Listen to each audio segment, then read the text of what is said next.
Hello everyone, it's Josh Mall, the voice, and today I want to talk to you about pool chemicals, specifically what we want to add, what we want to deal with. I'm seeing a lot of stuff on social media right now that's making me a little crazy about one scoop chemicals that solve everything and this and that. And I want to set the record straight on that. And man, if you're feeling overwhelmed and you've got a dingy green pool and you don't know where to start, I'm here to help you. So let's get started. Most people just don't. Thank goodness I didn't tear down my pool. This changed everything. All right, so yikes, I got to stop this guy right here. This is one of those AI ads for who knows what, and you notice on this dang container, it doesn't tell you what the hell's in this stuff, and they want to charge you like 100 to 150 bucks a month for this stuff, and you don't know what's in it, and they're telling you you're going to put it in your pool? Yeah, I don't think so. Stay the hell away from this stuff. Run far away from this stuff. You might be feeling lost. I know it sounds good to hear that there's some kind of one scoop fits all, but let's remember swimming pools are like fingerprints and snowflakes. The pool in your next door neighbor's backyard might be the same exact model of above ground pool, but it's in a completely different environment and needs different care. Every pool is different. You've got to get to know your pool. And I want to help you get there by taking you through how to sort through all of these different chemicals, all the stuff, what's right and what's wrong. And honestly, I kind of take the same approach to swimming pool chemistry as I take to nutrition. And my philosophy on nutrition is the fewer steps between the plant and the animal and my mouth, probably the healthier it is. And I like to do that with my water, right? Good pH, good water chemistry in terms of our balance and our Langmuir saturation index, in and around our sanitizer levels, whether that be chlorine in a swimming pool or bromine in our hot tubs or whatever we're using. And it's as simple as that. And if I really, really, really need to use something else, then I want to make sure I'm using it correctly. And you know, that all starts with getting a good water test, all right? I've always said this, that no matter how big or small, whether it's a little patio fountain, it's got a gallon of water in it, or it's an Olympic-sized swimming pool or a water park, it all comes down to filtration, circulation, and water chemistry. So in this video, we're assuming our pump is running. It's assuming that our filter is working good. And we're just focusing on the water chemistry and what all these other chemicals are and what all these additives are and things like that. So these chemicals, again, a lot of what they are, some of these random chemicals that we just looked at that we don't know what they are. Typically, they're going to be things like borates. It could be boric acid or borax. They can have some clarifiers added in and things like that. And that stuff does not need to be added weekly.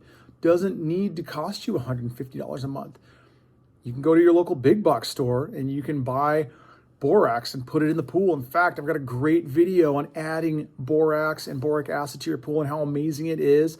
I've done a couple pools. The last two pools I've filled and worked on.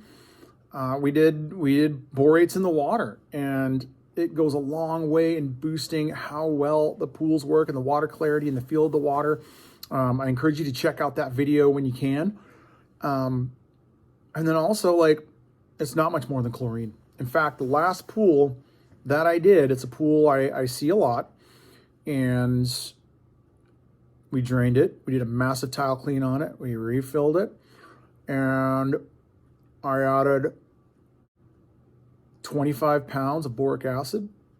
I added no stabilizer. I topped off my floater. I make sure the pH is good, and that water has been crystal clear, and we don't see an ounce of algae. Now that's that pool. There's not very much landscaping in that backyard. There's a couple rose bushes, there's an oleander bush, and there's a citrus tree on the other side of the yard.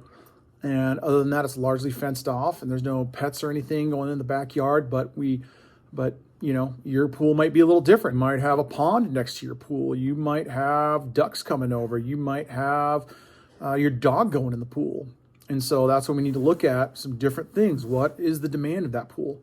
So by starting with a good water test, by looking around and seeing what the unique environmental issues are around your pool that could factor it.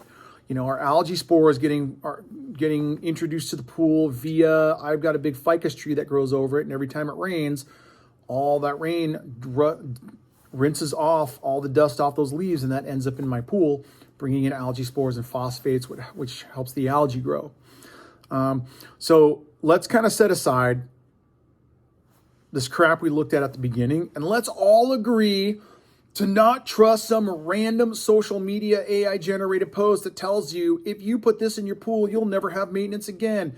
Because, okay, cool, you got your copper, sulfate, and borate concoction you're throwing in the pool. That's going to lead to problems down the road long after that bucket's emptied, and you can't get a refund on that $150 a bucket crap. So they've got your money, and they're down the road, and life is good for them, and you're screwed, right? Knowledge is power. Start with a good water test, and let's begin with the basics. So we do a good water test. You've checked out my video on how to test pool water. Definitely watch that because I take you through the steps. And then we've got a baseline. We know where we're at. We can now look at it and go, oh my gosh, my cyanuric acid, my water hardness are through the roof. I think it's time to drain this pool and start fresh. Guess what?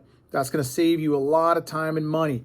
If I sit there and throw chemicals at a pool that really should be drained and refilled, that's a waste of time, and that's a waste of hundreds, it could be thousands of dollars depending on how big your pool is, when you don't need to do that. I can also look at that and go, hey, all right, my water hardness is good. My cyanuric acid is at a low level. I don't have any other issues with the water.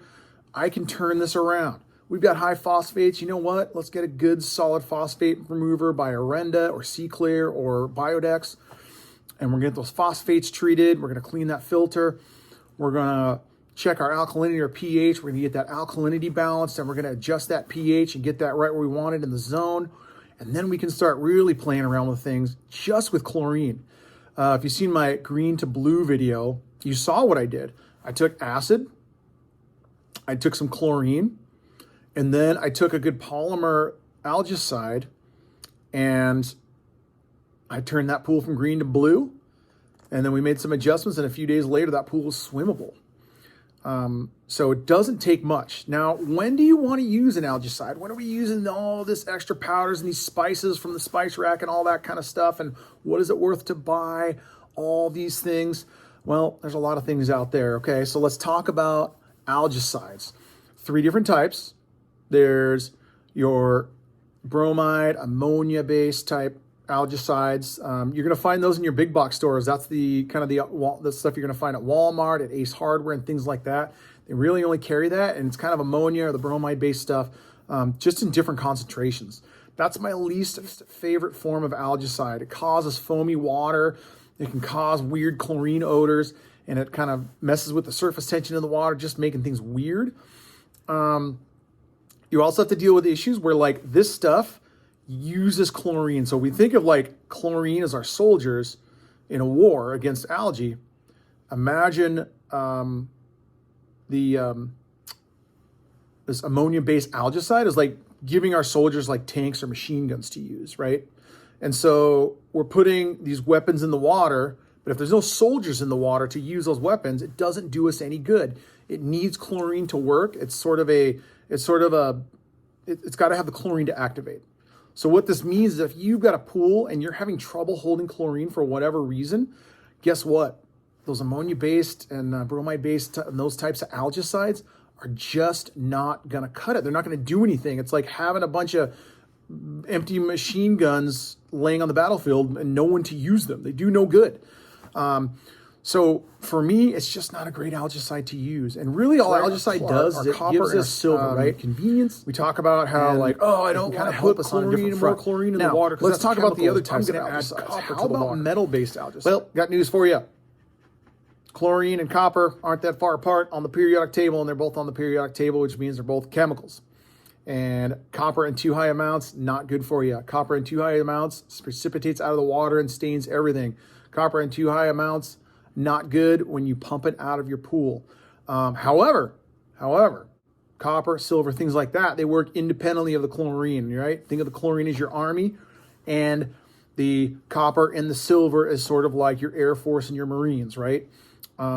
These metal-based algicides, they'll stay in the water a very long time, so you have to be super careful.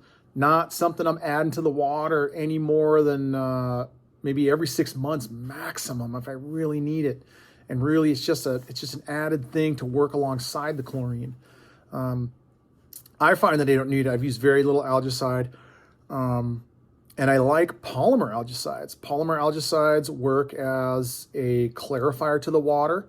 and they don't ever really interfere with the chlorine and efficiently. But I'll tell you the secret, man, is using the right kinds of chlorine to begin with. So like before I'm even getting into algicides and things like that, like I'm trying to get my chlorine to work. What kind of chlorine am I going to use? Well, it depends on what the situation is. I tested my water, didn't I? So I know how high my calcium is. If I got super high calcium and the water needs to be drained, man, I'm not wanting to add more calcium, so I'm not going to add the powdered granular calcium hypochlorite. I don't like that stuff anyway. It's extremely volatile. It's explosive when mixed with certain other things that I won't tell you about because I have an almost 14-year-old son and I know what he would do with that information. So I'm not a huge fan. However, if I live in a place that's got low water calcium, low water hardness, and I have an issue of my water leaching calcium, then I'm going to be more likely to use calcium hypochlorite. What about trichlor? That's what our 3-inch chlorine tablets are made out of. Well, trichlor lowers pH, right? If I have a pool that's constantly got high pH, and let's say I've got a pool that's kind of low in my cyanuric acid, man, trichlor is great. I can get it in tablet form and granular form. It's kind of the one thing we as weekly pool service have to rely on in the Arizona heat to get through our summers. Dichlor, that's got a lot more cyanuric acid in it. So if I already got high cyanuric acid, that's going to be one I'm not really going to love. However, it's pH neutral. So when I start up a pool, I actually use dichlor because it's high in cyanuric acid. That chlorine is going to get in the water quick, and it's roughly pH neutral, so I can adjust my pH using acid in that water and kind of mess with the alkalinity too while I'm at it. Let's talk about liquid chlorine. Heavy as hell. Pretty cheap. You can find it just about anywhere. Just make sure if you're buying it from the big box stores and things like that, it's not the scented stuff. It doesn't have the additives. It's pure sodium hypochlorite. This one's not bad. It might notch up the pH a smidge. It's going to add a hair of salt to the water. But this stuff's going to act super fast. But like calcium hypochlorite, this is non-stabilized chlorine. So you want to make sure you're adding it when it's dark out, when it's after sunset, when the pool's running, because it's not going to stabilize well, and the water may have trouble holding that if you're adding it in the dead of the heat and you have a low cyanuric acid or a stabilizer level. So again, don't be shopping chemicals and algicides based on brand and things like that. Look at those algicides based on what's in them. They can go into 3 different categories. You've got your metal-based algicides. You've got your polymer algicides. And then you've got your what am I forgetting? The ammonia, bromine, and the polyquat algicides. So we'll call those quat algicides so you don't get them confused. So your ammonia, quat, and your bromine-based algicides, those are going to eat up a lot of chlorine. Bad choice if your pool can't hold chlorine. If you want something to work alongside the chlorine and be in there for a long time and work independently of chlorine, your metal-based algicides are good, but be careful about putting too much in there because it's going to stain your pool and it's going to stain your hair and all kinds of other things like that. And you can have those issues. The polymer algicides, they work pretty well. You can find them at your local pool store. Easy Care is a great brand. That's the one I like to use, and that comes with some good benefits. So I want to know in the comments what specific questions you might have. I'm trying to be a little bit more on it about answering questions here and interacting with you guys a little more. So talk to me. Let's figure this out. Let's help you solve your problems. Reach out to me in the comments or shoot us an email. Send us a text, things like that. You got my contact information. All right, everybody. Well, that's going to do it for me today. I've got some important stuff that I have to get to here. Don't forget to like, share, and subscribe on this video channel. We're going to have more great pool stuff for you. And we will see you next time.